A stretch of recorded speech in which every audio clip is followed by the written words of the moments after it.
교과서에 충실한 교과 토의 여디디아의 교충교토 시간입니다. 여러분 안녕하십니까? 오늘은 제7과 실제적인 기도라는 제목으로 우리 교과 연구를 진행하도록 하겠습니다. 성경책과 교과책을 미리 준비해 주시고 성경 본문을 여러 번 꼭 읽어 주시기 바랍니다. 오늘의 연구 범위입니다.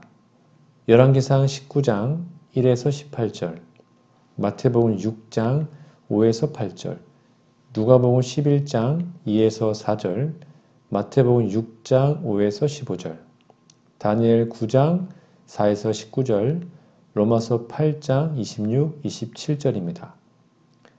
연구 범위 성경 본문을 두세 번 이상 꼭 읽고 문제를 묵상해 보시고 풀어보시면 좋겠습니다. 기억절 노래 들으시고 이어서 말씀 연구를 진행하겠습니다.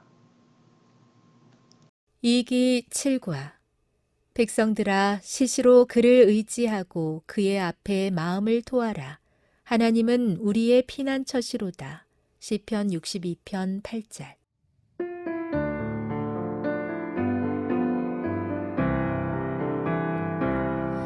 백성들아 시시로 그를 의지하고 그의 앞에 마음을 토하라. 하나님은 우리의 피난처시로다. 시편 62편 8절. 5월 10일 일요일입니다. 제목은 엘리야, 위기 중의 기도. 교과서 질문입니다. 열왕기상 19장 1에서 18절을 읽고 특히 엘리야의 기도와 하나님께서 그와 어떻게 상호 작용하셨는지를 살펴보라. 여기서 엘리야가 낙심했던 근본적인 이유는 무엇인가? 하나님은 갈멜산에서와 어떻게 다르게 응답하셨는가? 열왕기상 19장에 기록된 엘리야의 경험은 성경 전체를 통틀어 가장 깊은 영적, 심리적 통찰을 제공하는 본문 중 하나입니다. 갈멜산에서 불을 내리며 바알 선지자들을 물리쳤던 위대한 선지자가 불과 하루 만에 로뎀 나무 아래서 죽기를 구하는 연약한 모습으로 전락하는 장면은 우리에게 깊은 교훈을 줍니다. 엘리야가 낙심했던 근본적 이유는 뭐죠? 엘리야가 깊은 절망의 구렁텅이에 빠지게 된 근본적인 이유는 그의 시선이 전능하신 하나님에게서 환경과 위협으로 옮겨졌기 때문입니다. 갈멜산의 위대한 승리 이후 엘리야는 마침내 아합 왕과 이스라엘 백성들이 회개하고 국가적인 영적 부흥이 일어날 것이라는 큰 기대감으로 부풀어 있었습니다. 그러나 그에게 돌아온 것은 회개가 아니라 이세벨의 살해 위협이었죠. 영감의 글에 보면 이세벨의 위협을 전해 들었을 때 엘리야는 믿음을 잃어버렸다. 그는 하나님을 굳게 붙잡지 못했다라고 기록합니다. 갈멜산에서 이스라엘까지 쏟아지는 비를 맞으며 마차 앞을 달려갔던 육체적인 극도의 탈진 상태와 국가적 개혁이라는 기대가 무너진 정신적 충격이 겹쳐지면서 그의 믿음은 일시적인 마비 상태에 빠졌어요. 오직 나만 남았거늘 이라는 그의 탄식은 자신이 하나님의 사업을 홀로 짊어지고 있다는 심한 영적 고립감과 자기 연민에서 비롯된 것이었죠. 즉 하나님의 섭리를 자신의 인간적인 시간표와 방법으로 제한하려 했던 것이 엘리야를 낙심케 한 핵심적인 이유였습니다. 그러면 갈멜산과 호렙산은 뭡니까? 하나님이 전혀 다른 응답을 볼 수 있는데 하나님께서 엘리야를 회복시키라고 응답하시는 방법은 갈멜산에서 불을 내렸던 것과는 완전히 달랐습니다. 갈멜산에서 하나님은 불과 지진과 같은 초자연적이고 압도적인 능력으로 임하셨죠. 그것은 우상 숭배의 기만을 깨뜨리기 위한 공의롭고 공개적인 심판의 현시였습니다. 하지만 호렙산 동굴에 숨어있는 상처 입고 지친 엘리야에게 하나님은 크고 강한 바람이나 지진, 불 가운데 나타나지 않으셨습니다. 성경은 불 후에 세미한 소리가 있는지라라고 기록하고 있죠. 하나님은 책망이나 능력이 아닌 지극히 부드럽고 세미한 소리로 다가오셨습니다. 천사를 통해 구운 떡과 물을 먹이시며 육체의 쉼을 허락하신 후 이 세미한 소리를 통해 엘리야의 마음을 어루만져 주셨죠. 이것은 매우 중요한 구속사적 진리를 가르쳐 줍니다. 갈멜산의 불과 같은 극적인 사건이 사람들의 주의를 끌고 일시적인 두려움을 줄 수는 있지만 죄인의 마음을 진정으로 변화시키고 회개케 하는 것은 성령의 부드럽고 조용한 은혜, 세미한 소리에 있다는 사실이죠. 하나님은 엘리야에게 하나님의 참된 사역은 눈에 보이는 화려한 성공이나 요란한 이적에만 있는 것이 아니라 바알에게 무릎 꿇지 않는 7,000명을 남겨두신 것처럼 보이지 않는 곳에서 영혼들을 변화시키시는 성령의 고요한 역사 속에 있음을 깨닫게 하셨습니다.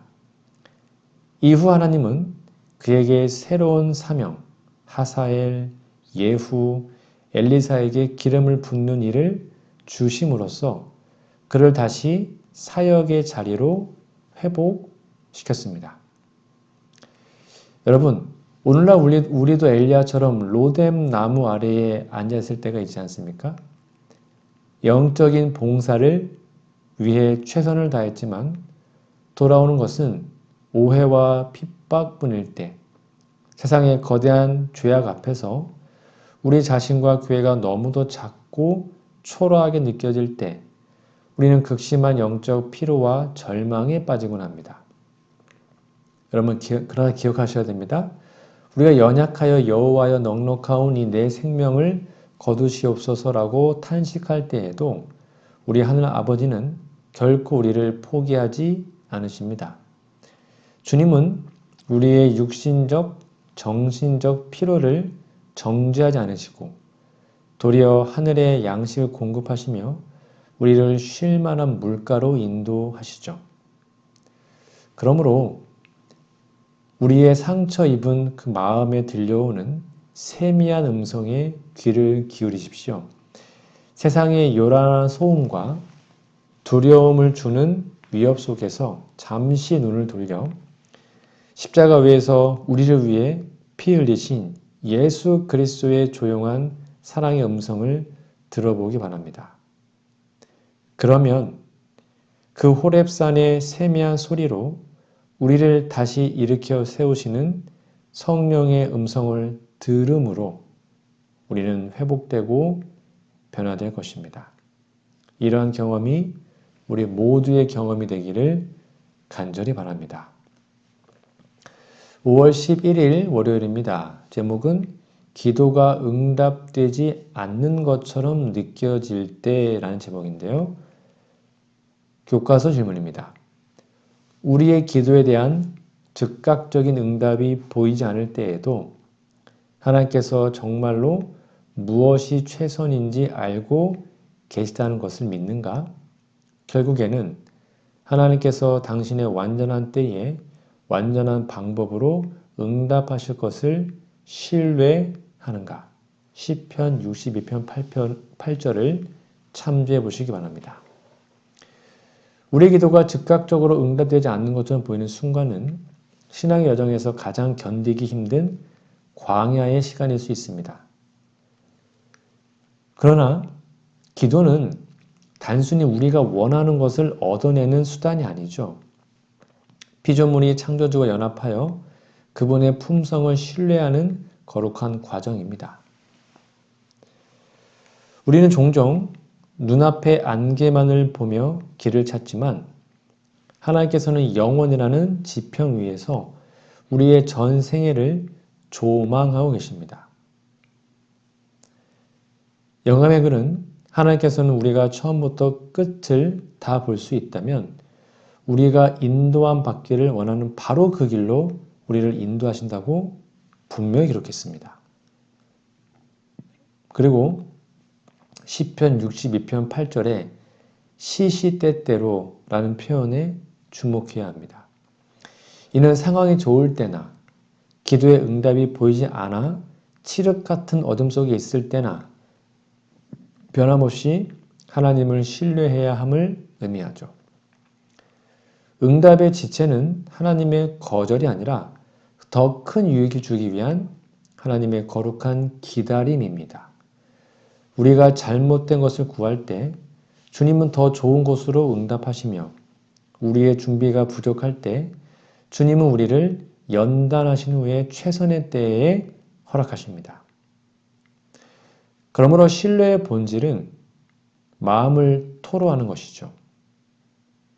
백성들아 시시로 그를 의지하고 그의 앞에 마음을 토하라. 하나님은 우리의 피난처시로다.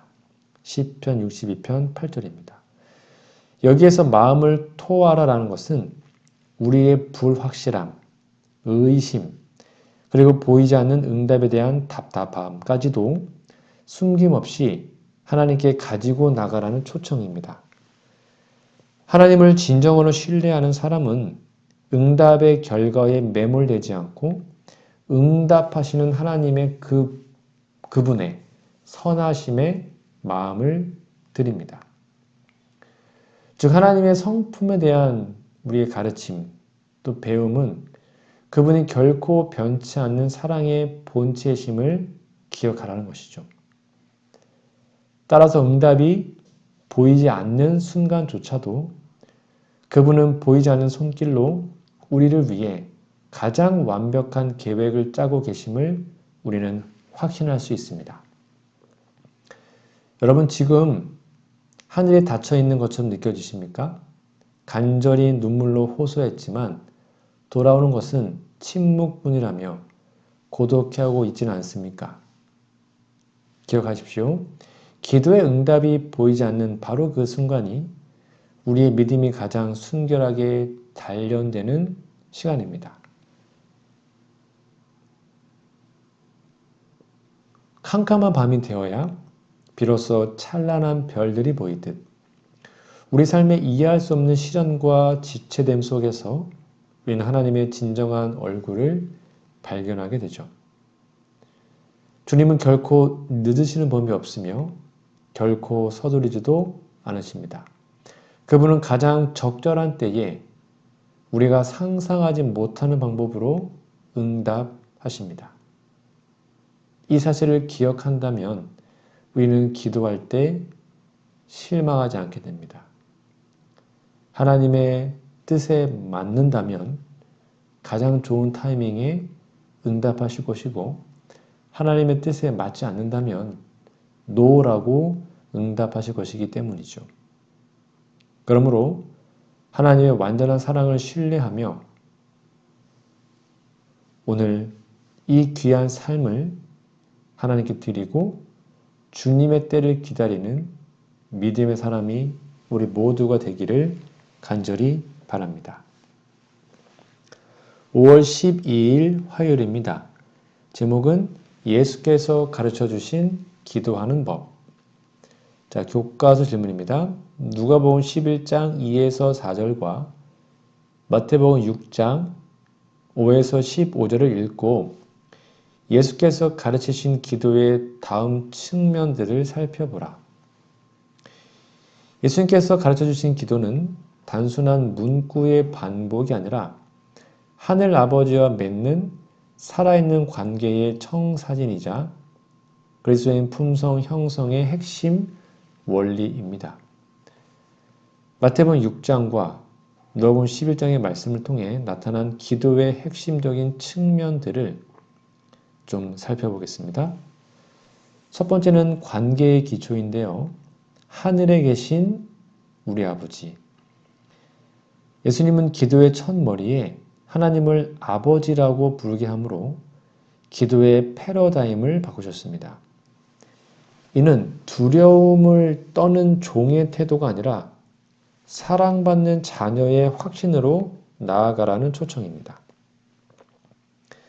즉 하나님을 아버지라고 부르는 순간 우리는 그분의 모든 자녀를 형제로 인정하게 되며 이는 이기심을 버리고 우리라는 공동체적 사랑 안으로 들어가는 것을 의미합니다. 두 번째는 우선순위의 전환인데요. 하나님의 영광이 먼저인 삶이죠. 주기도문의 구조는 매우 정교합니다. 전반부의 세 가지는 강구인데 특별히 그분의 이름, 그분의 나라, 그분의 뜻, 즉 철저히 하나님께 집중되어 있죠.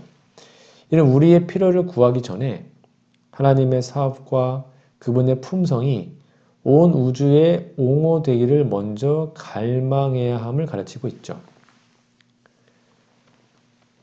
하나님 이름을 거룩하게 하는 것은 단순히 입술의 고백이 아니라 우리의 삶을 통해 그분의 성품을 반사하는 것이라고 설명합니다. 하나님의 통치, 그분의 나라가 내 마음에 먼저 임하고 그분의 뜻이 하늘에서처럼 내 삶에서도 온전히 이루어지기를 구하는 것이 모든 기도의 기초입니다.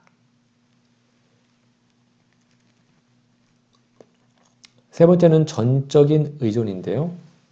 일용할 양식의 영적 의미가 뭘까요? 우리는 매일의 생존을 위해 하나님을 의존합니다. 여기에서 일용할 양식은 육체적 빵만을 의미하지 않습니다.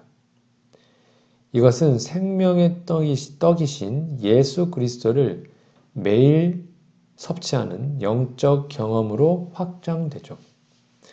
내일의 걱정을 오늘 가불하지 않고 오직 오늘 우리에게 필요한 은혜를 구하며 창조주께 전적으로 매달리는 겸비한 심령을 요구하는 겁니다. 네 번째는 수평적 관계와 수직적 은혜입니다. 죄 지은 자를 사하여 준 것 같이. 예수님께서는 용서의 기도를 드리며 매우 엄중한 조건을 덧붙이셨습니다. 우리가 타인을 용서하지 않으면서 하나님의 용서를 구하는 것은 불가능합니다. 우리가 타인을 용서하지 못하는 이유는 하나님의 용서하시는 사랑을 아직 개인적으로 깊이 경험하지 못했기 때문이죠. 용서는 우리가 구원을 얻기 위한 공로가 아니라 하나님의 무한한 자비가 우리 마음속에 흘러 들어와 나타나는 자연스러운 열매라는 걸 기억해야 합니다. 다섯 번째, 시험으로부터의 보호와 진정한 동기인데요. 주님은 우리의 연약함을 아시고 사탄의 기만으로부터 보호해 주실 것을 간구하게 하셨어요. 이는 자신의 의지를 신뢰하지 않고 오직 하나님의 능력만을 의지하라는 신앙의 고백입니다. 특별히 마태복음 6장 서두에서 강조하셨듯이 기도는 사람에게 보이려고 하는 외식이나 의미 없는 증언 부언이 되어서는 안 됩니다.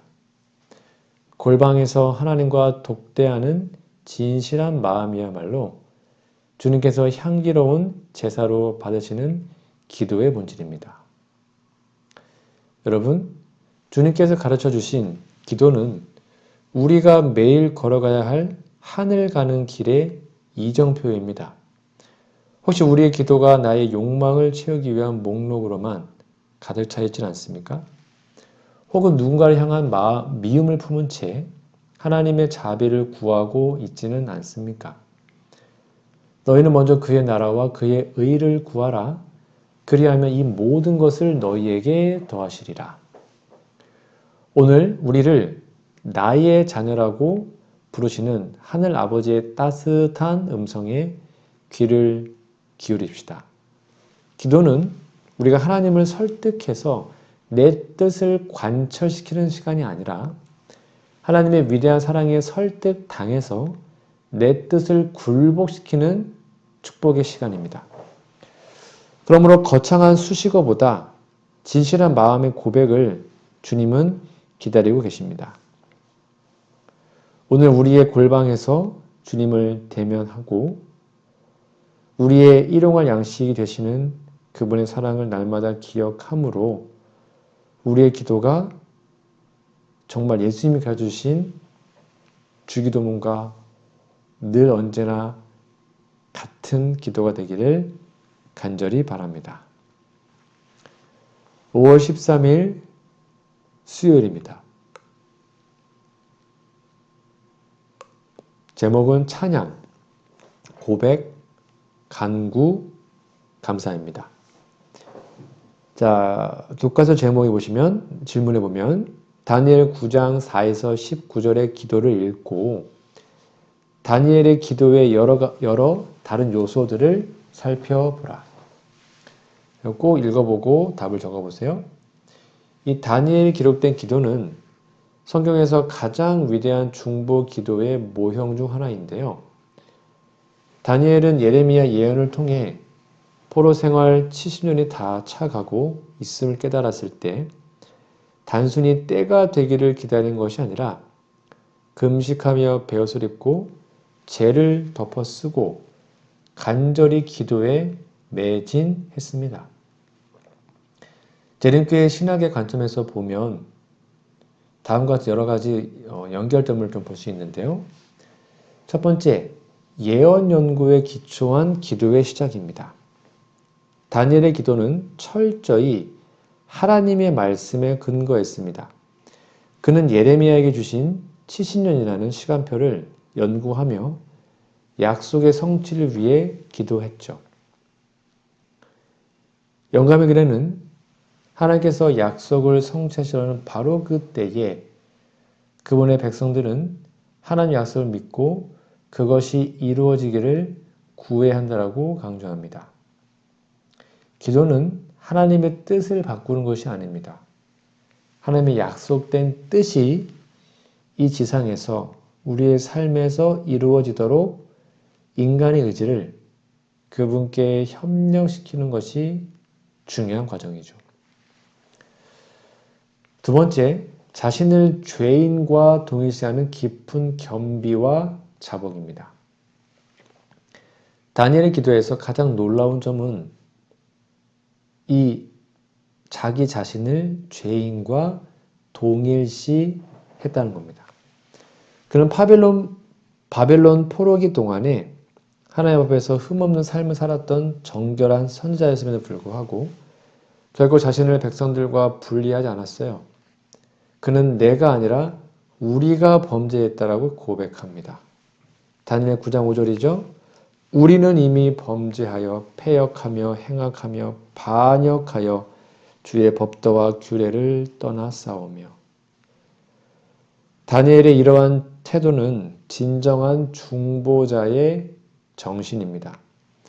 그는 백성의 죄를 자신의 죄로 짊어지고 하나님의 자비를 구했습니다. 이는 우리를 위해 죄가 대신 그리스도의 중보 사역을 예표하는 모습이기도 하죠. 세 번째, 하나님의 공의를 옹호하고 인간의 수치를 인정했어요. 다니엘은 이스라엘이 겪는 모든 고난이 하나님의 불의함 때문이 아니라 백성들의 불순종에 대한 정당한 대가임을 시인했습니다. 그는 다니엘 9장 7절에 주여 공의는 주께로 돌아가고 수치는 우리 얼굴로 돌아옴이 오늘과 같아서라고 기도하며 하나님의 성품을 옹호했습니다. 그는 모세의 율법에 기록된 저주가 임한 것을 당연하게 여겼으며 하나님의 통치가 정의로움을 만천하에 선포했습니다. 이게 바로 대쟁투 사상과 맥을 같이 하는데요. 고난 중에도 하나님의 성품이 의로우심을 인정하는 것이 신앙의 본질입니다. 네 번째, 기도의 유일한 근거는 하나님의 긍휼과 그분의 이름에 있어요. 다니엘의 강구는 자신의 의로움이나 백성의 공로에 기반하지 않습니다. 기도의 후반부에서 그는 호소합니다. 다니엘 9장 18절 우리가 주 앞에 간구하옵는 것은 우리의 공의를 의지하여 하는 것이 아니요 주의 큰 긍휼을 의지하여 함이니이다. 다니엘은 오직 하나님의 이름을 위하여 응답해 달라고 간청합니다.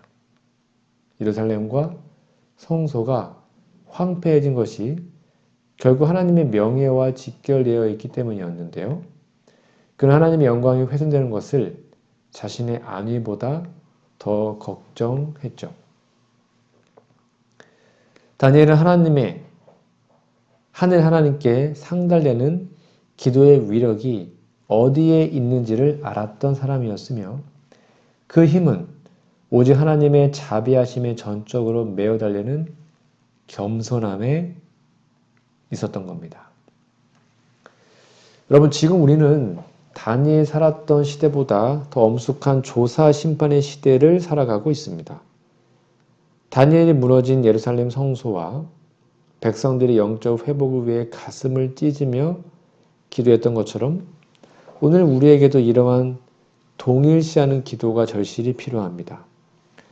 혹시 우리는 교회와 세상을 바라보며 왜 저들은 저 모양인가?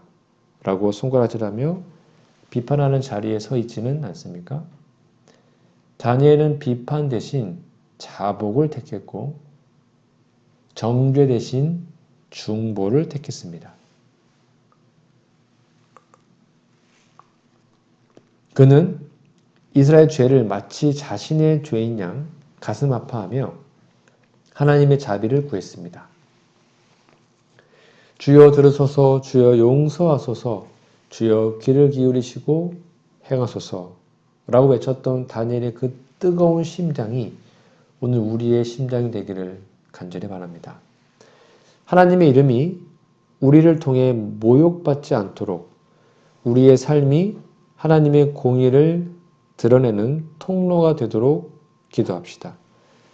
주님은 지금도 다니엘처럼 말씀을 깊이 연구하고 자신의 연약함을 고백하며 오직 하나님의 긍휼만을 의지하여 무릎 꿇는 한 사람을 찾고 계십니다. 그러한 이 시대의 다니엘이 우리 모두가 되기를 간절히 바랍니다. 5월 14일 목요일입니다. 제목은 기도에 관한 다른 질문들. 교과 질문입니다. 하나님이 이미 다 아시는데 왜 기도해야 하는가?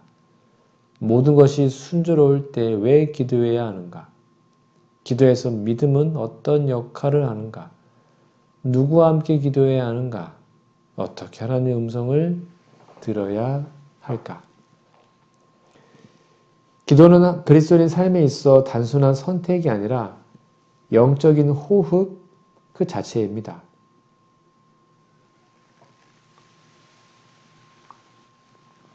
먼저 기도의 본질을 볼게요.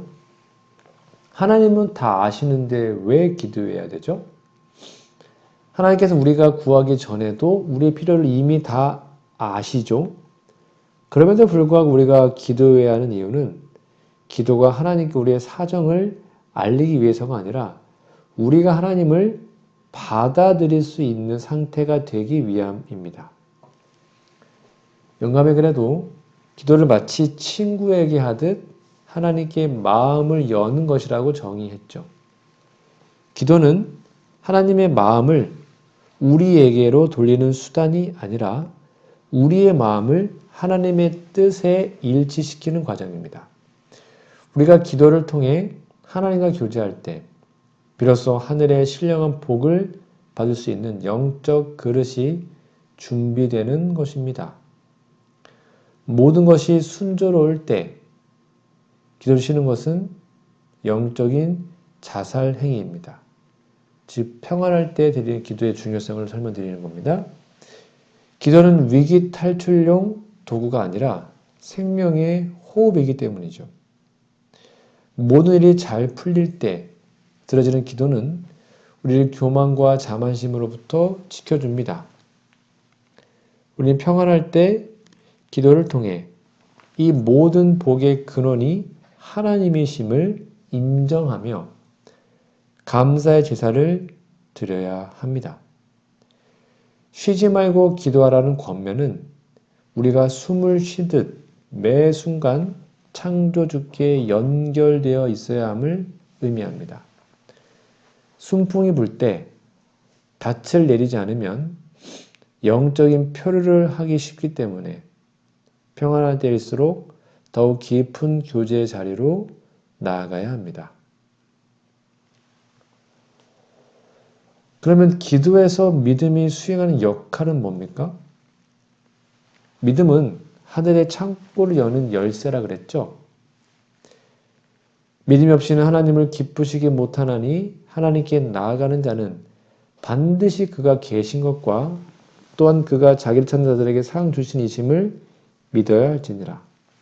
히브리서 11장 6절입니다. 즉 믿음은 기도의 응답을 만들어내는 공로가 아닙니다. 하나님이 이미 예비하신 은혜를 받아들이는 손, 통로라고도 이해하시면 되죠. 믿음은 우리의 감정에 기초하는 것이 아니라 하나님의 약속에 기초합니다. 설령 응답이 보이지 않더라도 하나님의 선하심을 신뢰하는 것이 진정한 기도의 믿음입니다. 자, 그러면 기도의 공동체, 누구와 함께 기도해야 할까요? 기도는 개인적인 골방 기도와 공동체적 기도의 균형이 필요합니다. 즉 개인 기도는 하나님과의 내밀한 사귐을 위해 반드시 홀로 드리는 시간이 필요합니다.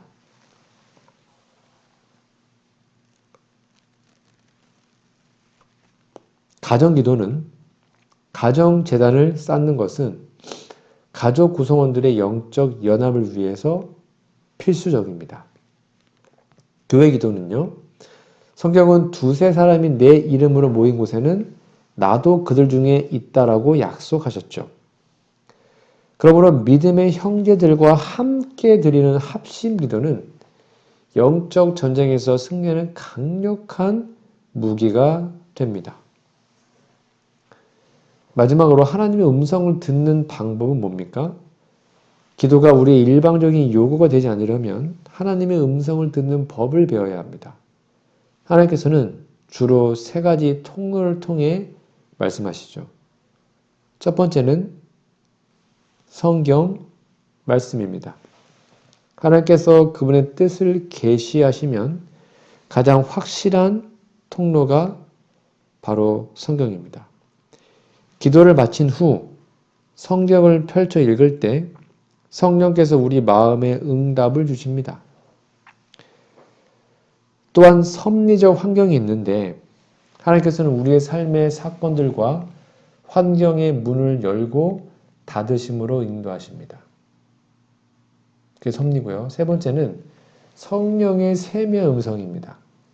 마음속에 일어나는 거룩한 감동과 확신을 통해 말씀하시죠.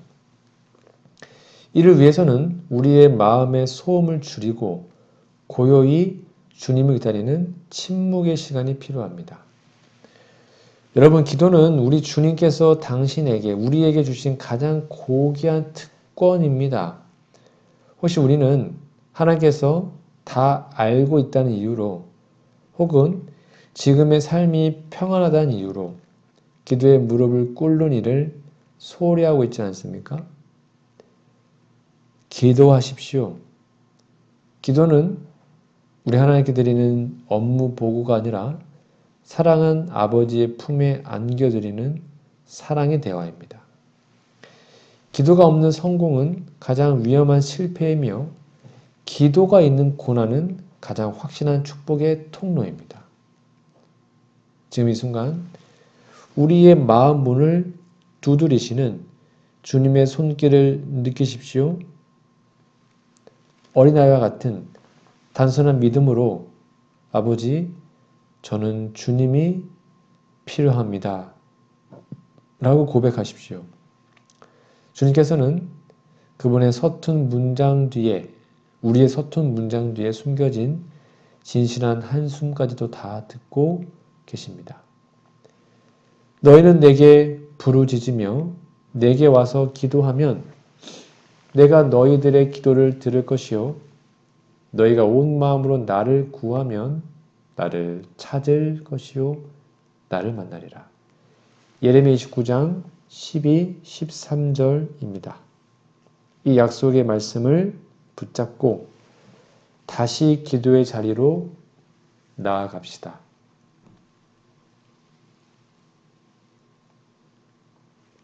하늘의 문은 이미 활짝 열려 있습니다.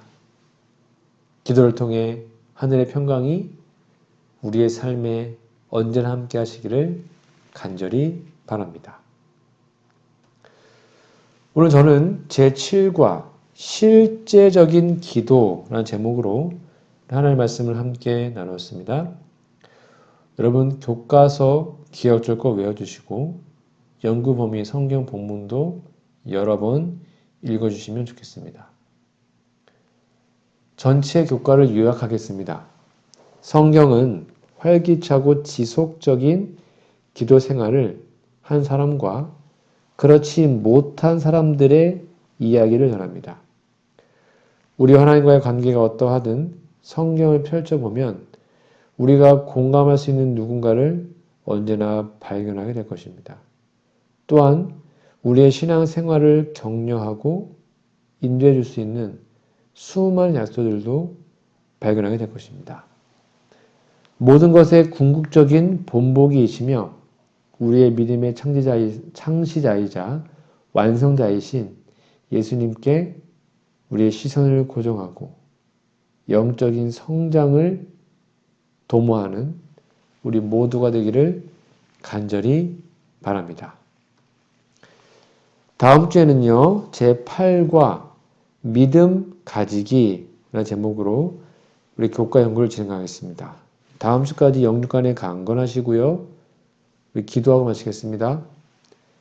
하늘에 계신 아버지, 저희에게는 이해할 수 없는 연약함과 죄악이 있음을 겸손하게 고백합니다. 능력의 주님께서 역사하고 붙들어 주심에도 우리는 덜어 넘어지고 실수합니다. 우리의 손을 놓지 마시고 힘을 주셔서 주신 길을 감당하도록 도와주시옵소서. 우리의 믿음이 흔들리기도 하지만 다시 굳게 붙잡고 응답받지 못한 기도도 주님 뜻 가운데 있음을 기억하게 하옵소서. 어려움 가운데 간구하오니 이 모든 과정에서 주님 뜻대로 이루어지게 하시고 믿음으로 그것을 받을 수 있게 도와주시옵소서. 제자들에게 하셨던 것처럼 오늘 우리의 마음에도 기도하는 마음을 주시고 어떻게 기도할지를 알려주시옵소서. 기도를 하면서도 하나님과 진심으로 교제하지 않는 잘못을 극복하고 마음으로 주님과 깊은 대화를 할 수 있도록 도와주시옵소서. 우리의 기도 생활을 돌아보며 주님과 대화하는 것이 너무 오래되고 형식적인 모습이 아닌지 생각하게 됩니다. 날마다 새로운 날을 주시는 것처럼 우리의 마음도 새롭게 해주시고 주님과의 대화가 활력과 은혜 가운데 이루어지게 하옵소서. 개인적으로 성경을 읽고 기도와 성경 공부를 함께 하도록 알려주셔서 감사합니다. 믿는다고 하면서도 마음을 막연하게 가지거나 자신의 뜻을 따랐다면 다시 한번 주님의 말씀에 초점을 맞추고 바른 관계 속으로 들어가게 도와주시옵기를 예수님의 이름으로 간절히 기도합니다. 아멘.